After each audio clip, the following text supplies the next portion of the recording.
Sir उस वक़्त जब आप थे, आपको गोली चलाने का मौका नहीं लगा, लेकिन भागलपुर दंगे को आपने कंट्रोल कर लिया। वो कैसा चीज़ था जिसकी वजह से आपने बचा लिया?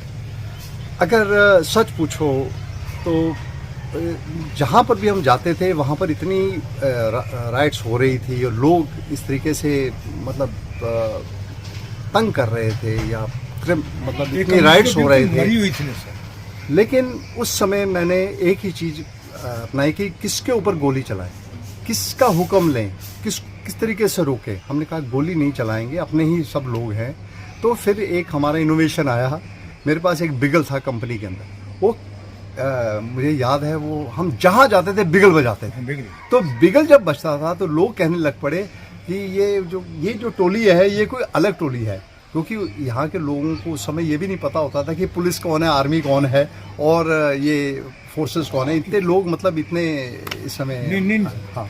तो बिगल की जो आवाज़ ने हम लोगों को हमेशा लोगों को पहचान बना दी और बिगल सुनते ही लोग अपने आप अपने इलाके के अंदर घुस जाते थे। तो कर्फ्यू को इन्फोर्स करने के लिए बिगल वॉज द बेस्ट। और बिगल से ही पूरे इलाके के अंदर वो कहते थे आप बिगल बजाते हो, हमें नींद आ जाती है। भाई माना राखी भेजती हैं, ये क्या है?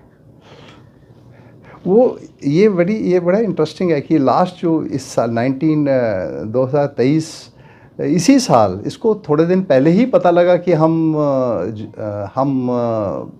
कायम हैं ज़िंदगी में।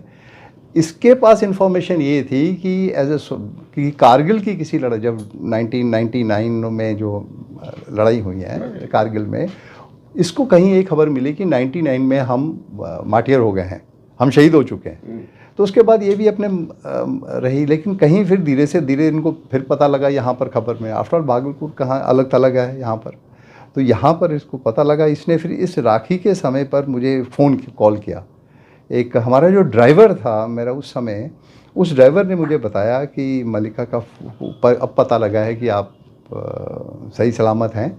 और उसके बाद फिर हमारा ये कम्युनिकेशन हुआ और उसमें फिर इन लोगों ने मिलके, पता नहीं इसको तो नहीं कंप्यूटर पता होगा, लेकिन इसके बच्चों ने, मुझे लग रहा है कि वो इसकी एक वीडियो बनाई होगी, बेटे ने या बेटी ने बनाई और वो फिर मेरे पास भेजी और मैंने अपनी फेसबुक में वो फिर वीडियो को लगाया हुआ है और आज तक उसको बड़ा एक मैं अहमियत देता हूँ, क्योंकि उसके अंदर उसने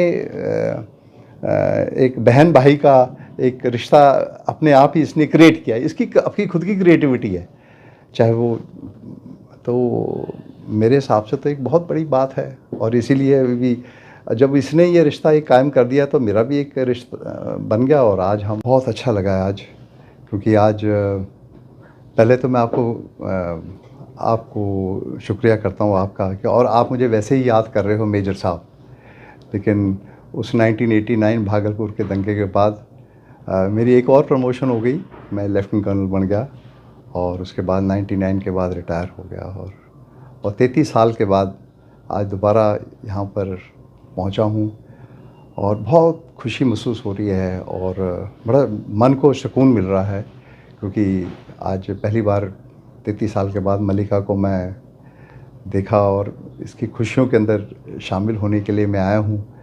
और इसके बेटे की शादी है और बहुत ही अच्छा लग रहा है, बहुत ही अच्छा लग रहा है।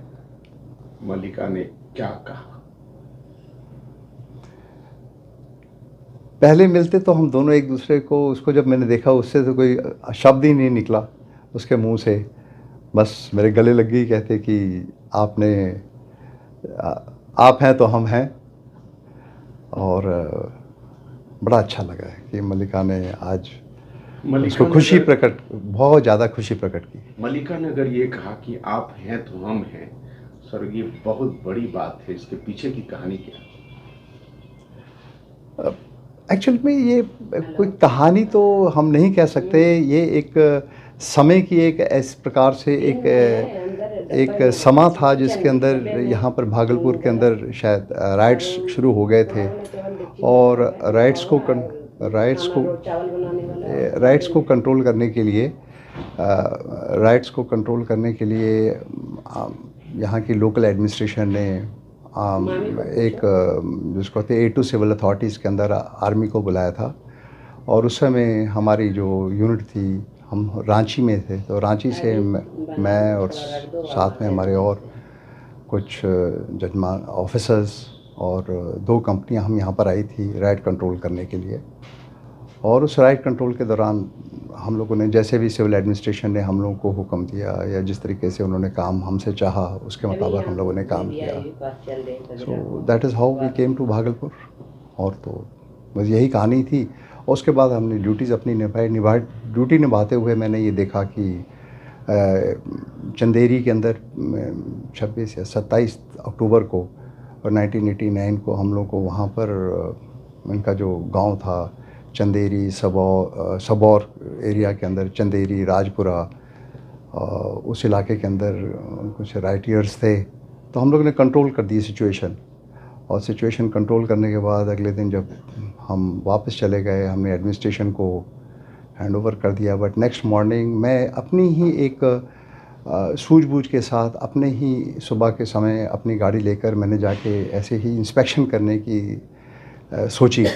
और मैं अकेला, मैं मेरे साथ एक ड्राइवर और एक और 2 दिन हमने जाके जब वहाँ पर जाके इंस्पेक्शन करने गया, देखा तो वहाँ पर वो चंदेरी का जो जिस इलाके को हमने कंट्रोल कर चुके थे और बिल्कुल सुख शांति हो चुकी थी हमारे मुताबिक, लेकिन वहाँ पर वो कारनेज हुआ और जिसके अंदर चंदेरी के गांव निवासी थे उनको काफ़ी नुकसान हुआ।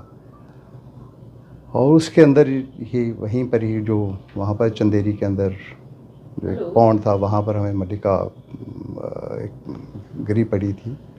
वहाँ से मैंने इसको निकाला और निकाल कर इसको हॉस्पिटल में ले आए। हॉस्पिटल आने के बाद इसका ट्रीटमेंट किया। लेकिन उस समय की मुझे जिसकी जो अधमरी तरीके से जो इसकी मुझे बातें याद हैं और किस भरोसे के साथ उस समय से बाहर निकली, एक बहुत बड़ा एक ताज्जुब की बात है मुझे। मैं देखता था क्योंकि रोज़ इसको आके मिलता था, तो इसके मन से एक ही आवाज़ निकालती थी, बाबूजी मेरा सब कुछ तो बर्बाद हो गया, आपने मुझे क्यों बचाया, और मुझे भी पूरा हो जाना चाहिए। और ये तो बहुत तकलीफ़ में थी। और इसकी जो उस समय उस हालात को देखते हुए, फिर इसकी सेफ्टी सिक्योरिटी देखते हुए एडमिनिस्ट्रेशन ने इसको दानापुर में ले गए। वहाँ मिलिट्री हॉस्पिटल में भी ट्रीटमेंट हुआ। मेरी ज़िंदगी का हकदार बिर्क साहब है। अगर वो आज नहीं निकाल के भेजते मुझे हॉस्पिटल, तो हम आज नहीं आपके सामने खड़े होते। आज खड़े हैं तो उन्हीं की बदौलत। 33 साल बाद मेरे कुछ ही दिन अभी बात हुई है, इसी साल में 3-4 महीना 5 महीना पहले मुझे कहीं से फ़ोन नंबर इनका मिला। मुझे बहुत खुशी हुई। मुझे पता चला था कि ये वो कारगिल की लड़ाई में शहीद हो गए हैं। तो हम सोचे चलो बेचारे मेरे के लिए इतना कुछ किया, मगर फिर मेरी जो अपने लाइफ में अपने होशो हवास में फिर मेरी सही से बात नहीं हुई थी। तो हम जब हॉस्पिटल में थे यहाँ दानापुर में मिलिट्री हॉस्पिटल में, तो ये दोनों मिले, उनसे मिलने भी आए थे, बात भी किया था। फिर उसके बाद से बात नहीं हुई। उसी साल में सारा हो गया। नहीं, इसमें 89 में दंगा हुआ था, 90 में मिल कर गए। तो फिर आज मेरे से मिलना हो रहा है इनका। बात बताइए, जिस समय आपके साथ हुआ तो कुछ लोगों ने जी, इसके पहले कब आपने देखा था? जब देखा तो मुझे ठीक से याद नहीं थी। और आज तो बहुत मेरे के लिए गर्व की बात भी है और बहुत बड़ी खुशी भी है।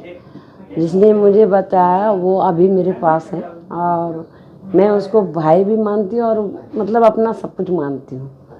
चाहे उस ये बोलिए मेरे के लिए ऊपर वाला गॉड भी हो जाए, मेरे के लिए मसीहा भी हो जाए।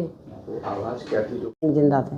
ये बताइए जी, आप मेजर साहब को, तब के मेजर साहब को, अभी ब्रिगेडियर साहब को जी। किस नज़र से देखते हैं? हम अपना इसको सब चीज़ मानते हैं, भाई बाप खुदा अल्लाह सब चीज़ मानते हैं इनको। हम इसलिए मानते हैं कि ज़िंदगी इनके वजह से मेरी बची है।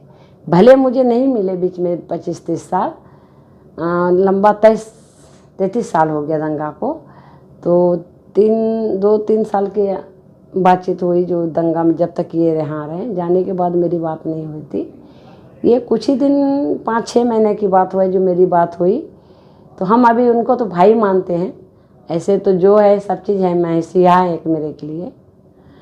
तो मुझे लगा कि अगर है तो बात हुई फ़ोन पे तो बहुत सारा मुझे रोना भी आया और खुशी भी बहुत ज़्यादा, खुशी से भी हम रोए कि मुझे आज आप नाचीज के कर वो पधारे हैं। जी।